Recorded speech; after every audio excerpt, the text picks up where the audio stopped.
Hey guys, welcome back to my YouTube channel. तो आज हम बहुत सीरीज को फिर से कंटिन्यू करने जा रहे हैं। अगर आपने प्रीवियस चैप्टर्स की एक्सप्लेनेशन नहीं देखी है तो आप देख सकते हो, प्लेलिस्ट में अवेलेबल है एसेंशियल टू गॉड नाम से। तो प्लेलिस्ट का लिंक डिस्क्रिप्शन में भी है, तो आप डायरेक्ट वहां पे क्लिक करके देख सकते हो। तो जैसे कि हमने प्रीवियस चैप्टर में देखा था, वो डीमन बोलता है कि लुजंग, तुम्हें पता तुम क्या कर रहे हो? अगर इस टाइम तुम 4 हेवनली वेनेट्रेट्स को मार दोगे तो तुम्हें पता ही किस तरह से इस पूरे वर्ल्ड को इफेक्ट करेगा। बाकी हेवनली वेनेट्रेट्स भी बोल रहे होते हैं हाँ। तो गाइस, वीडियो कंटिन्यू करने से पहले बोलना चाहता हूं, दूसरे चैनल को चेकआउट करना मत भूलना, उसे भी देख लिया करो। तो वीडियो को कंटिन्यू करते हैं। तो चैप्टर नंबर 271 की स्टार्टिंग होती है। हमें वास्ट क्लाउड हेवनली पैलेस का सीन दिखाई देता है। यूनो बैठी होती है और बोलती है आधे साल से ज्यादा टाइम हो गया कि इसने क्राउन ऑफ डेस्टिनी ली है और ऊपर से अभी 4 हेवनली वेनेट्रेट्स को मारना चाहता है। वेल, आधा साल हो गया। अभी ऐसा मैटर है कि मैं कुछ भी नहीं बोल पा रही हूँ इसमें। फिर ऐसे में एक प्लेनेट का सीन दिखाई देता है। वहाँ पे आंजिन प्रैक्टिस कर रही होती है। वो बोलती है कि मैंने सोचा था कि हम कम्पीट करेंगे ड्रीम बैटलफील्ड में। मैंने सोचा था कि हम दोनों के मिलने से पहले तुम कुछ ज्यादा ट्रेन करोगे और हायर रेपुटेशन को अचीव करोगे, पर अब तो तुमने अपने हाथों को बहुत ज्यादा खतरनाक कॉन्फ्लिक्ट में डाल दिया, जो कि मतलब कोई इमेजिन भी नहीं कर सकता है। लुजंग बोलता है अब तुम्हें स्टार्ट कर देना चाहिए क्योंकि टाइम तुम्हारा इंतजार नहीं करेगा। जिशु भगवान अपना अटैक यूज करता है वाटर स्टॉपिंग बीइंग। वो उस डीमन की तरफ अटैक करता है। वो डीमन से डोज कर लेता है। वो डीमन बोलता है तुम।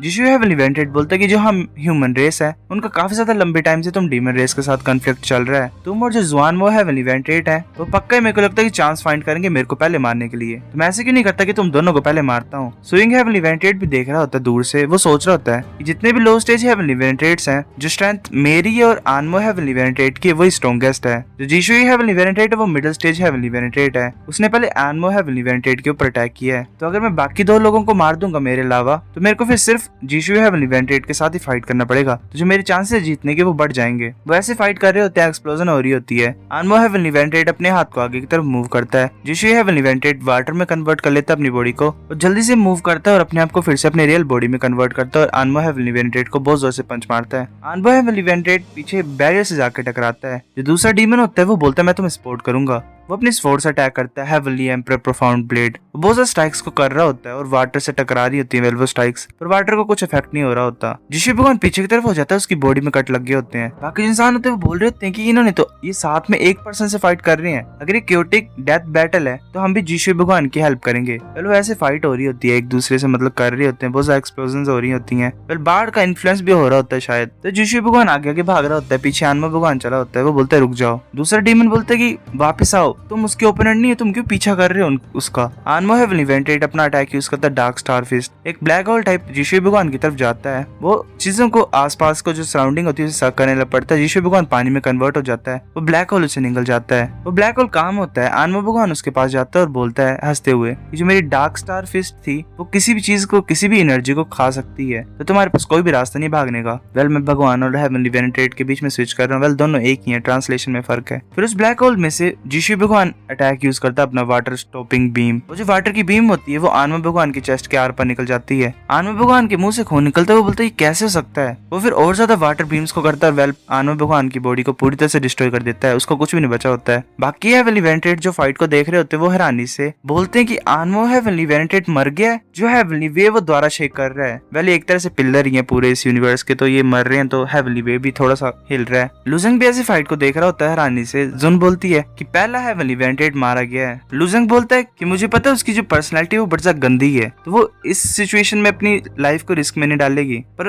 उसका जो हेवनली वेनेट्रेट है वो भी इसमें फंसा हुआ है और वो एक तरह से उसके लिए चेस पीस है, तो वो ऐसे मरने नहीं दे सकती उसे। जो सुइंग हेवनली वेनेट्रेट है तो वो अपना अटैक यूज करता है कटिंग शैडो टेक्निक। वो 2 हेवनली वेनेट्रेट्स की तरफ अटैक कर रहा होता है जो लो लेवल के होते हैं। एक हेवनली वेनेट्रेट अपना स्टोन को आगे की तरफ भेजता है। दूसरा हेवनली वेनेट्रेट बिल्कुल ही सुइंग हेवनली वेनेट्रेट के पीछे पहुंच गया होता है। वो बोलता है कि तुम चाहते हो कि हम दोनों को मार देना इस क्योटिक बैटल में, ये इतना ज्यादा आसान नहीं है, तुम मरोगे यहाँ पे। वो सुइंग हेवनली वेनेट्रेट को बहुत जोर से मारता है। सुइंग हेवनली वेनेट्रेट उस पत्थर से टकराने लगा होता है। तभी जो याओ होती है बाहर, वो अपने हैमर को यूज करती है और उस स्टोन को डिस्ट्रॉय कर देती है। वो बोलती है सुइंग मैं तुम्हारी हेल्प करती हूँ। फिर ऐसे मतलब एक्सप्लोजन हो रही होती है। जिशु भगवान वहां पे आ जाता है जल्दी से वाटर बॉडी में कन्वर्ट होके। याओ ने एक हेवनली वेनेट्रेट को मारा होता है। जिशु भगवान अपना अटैक यूज करता है वाटर स्टॉपिंग बीम। जो 2 हेवनली वेनेट्रेट होते हैं सुइंग होते हैं वो डोज कर लेते हैं उसे। सुइंग उन दोनों हेवनली वेनेट्रेट्स के बीच में होता है। वो सोचता नहीं। जो ग्रीन कलर का हेवनली वेनेट्रेट होता है वो अपना अटैक यूज करता है और एक स्टोन को भेजता है। सुइंग उससे टकराता है। तभी भी नीचे से दूसरा हेवनली इवेंटेट आ रहा होता है, वो बोलते तुम नहीं भाग सकते हो अब। फिर वो अपनी गॉड फिस्ट को यूज करता है, बेल और उसकी चटनी बन जाती है। इसको किसने बोला था 2-2 से फाइट कर। एक हेवनली इवेंटेट बोल रहा होता है कि जो हेवनली वे वो द्वारा शेक हो रहा है। स्विंग हेवनली इवेंटेट भी मारा गया। याओ को बड़ा सा गुस्सा चढ़ा होता है, वो बोल रही थी तुम मरना चाहते हो, मैं तुम्हें बताऊंगी। वो अपने मतलब ऐसे थंडर को रिलीज कर रही होती है और आगे की तरफ अटैक करती है अपने थंडर से। वो जो 2 हेवनली इवेंटेट्स होते हैं जिन्होंने स्विंग के मारा होता है, वो एक वॉल को आगे क्रिएट कर लेते हैं। पर जो याओ की थंडर होती है वो उस स्टोन को भी डिस्ट्रॉय कर देती है और दोनों हेवनली इवेंटेट्स को मार देती है। तो काफी पावरफुल है। स्विंग हेवनली इवेंटेट बोल रहा होता है कि एक ही स्टोन से मतलब 2 बर्ड्स मर गए, अब ये मेरा चांस है। फिर वो वाटर स्टॉपिंग बीम को यूज करता है। वेल वो हेवनली इवेंटेट्स मारे नहीं होते, उनके ऊपर इफेक्ट हो रहा होता है, तो इसने अपनी वाटर स्टॉपिंग बीम से उन्हें मार दिया। एक हेवनली इवेंटेट बोल रहा था क्या 2 और हेवनली इवेंटेट मारे गए। जैसे इस बच्चे ने बोला था सिर्फ एक ही पर्सन सर्वाइव कर सकता है इस बैटल में। वो जो बैंड टाइप होता है डेथ बैटल का वो गायब हो जाता है। जिशु भगवान विनर होता है। या वो सोच रही होती है कि मैं ओरिजिनली सिर्फ क्राउन ऑफ डेस्टिनी को पाना चाहती थी, एक और हेवनली इवेंटेट को बनाने के लिए, अपने आप को सपोर्ट करवाने के लिए। पर मैंने सोचा नहीं था कि मैं स्विंग की लाइफ को भी यहाँ पे वेस्ट कर दूंगी, जो कि सिर्फ अकेला हेवनली इवेंटेट था मेरे को सपोर्ट करने वाला। तो एक हेवनली इवेंटेट बोलता है तुम खड़े क्यों यहाँ पे, अब यहाँ पे 4 है क्राउन ऑफ डेस्टिनी जो हमारा वेट कर रही हैं, तो अब हम इसे क्यों लें। दूसरा हेवनली इवेंटेट बोलता है हाँ अब जो क्राउन्स है वो सेम नहीं है, अब इतना ज्यादा मतलब यहाँ पे हमें एफर्ट नहीं लगाना चाहिए इस प्लेस में, चलो बाकियों के क्राउन्स को क्यों नहीं चुराते हम। जो डीमन हेवनली इवेंटेट होता है वो बोलता है ये तो बड़ा सा ग्रेट क्योटिक बैटल थी, ये तो बहुत ज्यादा पावरफुल थी जितना मैंने इमेजिन किया था उससे भी ज्यादा, पर मैं ऐसे क्यों नहीं करता कि मैं इस प्लेस को गार्ड करता हूँ। मुझे ये नहीं पता कि तुम्हारा जो क्योटिक बैटल फील्ड है वो मुझे इफेक्ट कर पाएगी कि नहीं। एक हेवनली इवेंटेट बोलता है, लुजिंग बोलता है हाँ तुम सही बोल रहे हो, यूजलेस है, पर पॉइंट क्या होगा तुम यहाँ पे गार्ड करोगे। एक हेवनली इवेंटेट एक गार्ड की तरह कुत्ता बनेगा यहाँ पे। वो डीमन बोलता है कि मुझे इस प्लेस में खुद नहीं रहना है, तुम सिर्फ एक डिवाइन सी रैलम के जूनियर हो, तो मेरे को खुद अपने हाथ गंदे नहीं करने हैं, मैं सिर्फ एक रैलम लॉर्ड को यहाँ पे डिस्पैच कर दूंगा रहने के लिए, तो तुम सिर्फ इस इमॉर्टल मैंशन में अपनी पूरी जिंदगी रह सकते हो और तुम्हारे पास कोई ऑप्शन भी नहीं होगा। एक हेवनली इवेंटेट बोलता है हाँ ये सही है, ये कैसे हमारे 4 हेवनली इवेंटेट्स को मार सकता है हमारी डिफरेंट रेसेस के। हम क्यों नहीं ऐसा करते कि रैलम लॉर्ड्स को हर एक क्लैन के डिस्पैच करते हैं यहाँ पे, ताकि ये कभी भी इमॉर्टल मैंशन से बाहर नहीं निकल सके और वो इसे हमेशा फॉलो करे। या वो बोलती कि मैंग और जियांटोंग इधर आओ, वो आ जाते हैं। या वो बोलती कि तुम दोनों तुमने टर्न्स लेने और इस इमॉर्टल मैंशन को हमेशा देखना, ठीक है, इस बच्चे को भागने मत देना। अब मेरे को क्लैन में जाना है तो हमें प्रिपेयर करना पड़ेगा बाकी 4 क्राउन्स के लिए। वो बोलते हैं ठीक है। एक हेवनली इवेंटेट बोलता है कि मैं क्लैन में जाता हूँ, रिपोर्ट करता हूँ पहले क्राउन ऑफ डेस्टिनी के बारे में, फिर हम भी अपने लोगों को डिस्पैच करेंगे इस बच्चे को देखने के लिए। दूसरा बोलता है ठीक है कोई प्रॉब्लम नहीं है। लुजिंग सोच रहा था क्या ये रैलम लॉर्ड्स को डिस्पैच कर रहे हैं मतलब मेरे को देखने के लिए, तो वेल ट्रबलसम हो गया थोड़ा सा। अफो ट्रांसफॉर्म कर दो इस इमॉर्टल मैंशन को ओरिजिनल फॉर्म में। अफो बोलते ठीक है, वो द्वारा मतलब नॉर्मल हो जाता है, मूव कर रहे होते हैं। एक डिमोनाइट बोल रहा था इसे फॉलो करो, जल्दी मूव करो, इसे सराउंड करो इमॉर्टल मैंशन को, ज्यादा दूर मत जाने देना। वो ऐसे पीछे पड़े होते हैं, लुजिंग जल्दी जल्दी मूव कर रहा होता है। लुजिंग सोच रहा होता है कैसा लग रहा है कि मैं इस प्लेस से बाहर नहीं निकल सकता हूँ। अब अगर मैं बाहर निकलूंगा तो ये जो रैलम लॉर्ड्स हैं मुझे मार देंगे, तो इसका क्या मतलब मैं सिर्फ इमॉर्टल मैंशन में रह सकता हूँ और यही मेरे को यहाँ घुमाएगी, मैं सिर्फ देख ही सकता हूँ कि क्या चल रहा है। तभी उसे एक आवाज सुनाई देती है, वो बोल रही होती है हंसते हुए कि ऐसा लग रहा है कि मैंने कुछ ज्यादा ही फन इवेंट को मिस कर दिया। लुजिंग बोलता है ये वॉइस तो,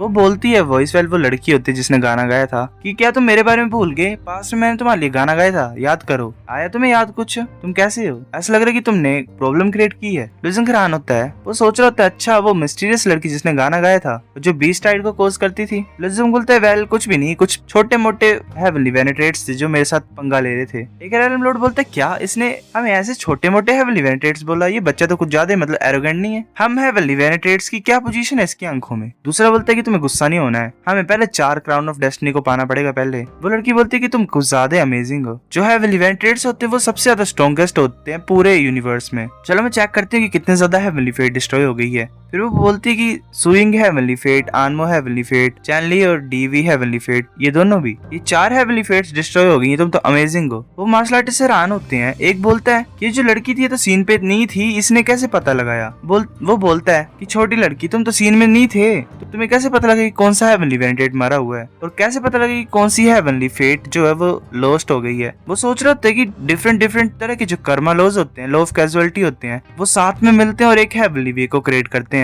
तो जो हेवनली फेट को लेते हैं वही कर्मा लॉ होता है। जो हेवनली इवेंटेट्स इनहेरिट करते हैं कर्मा लॉ को, वो एब्सोल्यूट पावर को मतलब होल्ड करते हैं, उनके पास एक्सट्रीम पावर होती है लॉ ऑफ स्ट्रेंथ की। जब एक हेवनली इवेंटेट मर जाता है तो उस पर्सन की जो फेट होती है वो इरेज हो जाती है हेवनली वे में, और जो हेवनली वे वो एक नई तरह का क्राउन ऑफ डेस्टिनी को फॉर्म करता है, और जो क्राउन ऑफ डेस्टिनी वो नई तरह की हेवनली फेट को मतलब कैरी करता है और नई तरह के कर्मा लॉ को कैरी करता है। अगर एक रैलम लॉर्ड इनहेरिट करेगा हाई ग्रेड कर्मा लो को, तो जो रैलम लॉर्ड है वो एक हाई सीट में प्रमोट होगा हेवीली वेनेटेड की, तो स्ट्रॉन्गेस्ट भी बन सकता है पूरे यूनिवर्स में, और डायरेक्टली मतलब चेंज कर सकता है फेट को, उस पर्सन की रेस को। तो जो सेलेस्टियल क्लैन है उसी ने इस रूल का एडवांटेज लिया और स्ट्रॉन्गेस्ट रेंज बन गई इस पूरे यूनिवर्स में। वेल नॉर्मल सी बात है, जो हेवनली वे है ना उसमें डिफरेंट तरह के रूल्स हैं, रेगुलेशंस है, लॉ ऑफ कैजुअलिटीज हैं। तो जो हेवनली वेंटेट्स होते हैं वो हर एक डिफरेंट तरह के लॉ को मतलब कंट्रोल करते हैं। ऐसा कुछ रख लो, कुछ ज्यादा खतरनाक है वैसे, हिसाब किताब। सो गाइस चैप्टर नंबर 271 इतना था। अगर आपको वीडियो पसंद तो लाइक करनी पे, फिर भी लाइक कर दो, शेयर करो दोस्तों के साथ, कमेंट करके बताओ अगर आपको वीडियो कैसी लगी, सब्सक्राइब करो। तब तक के लिए बाय बाय।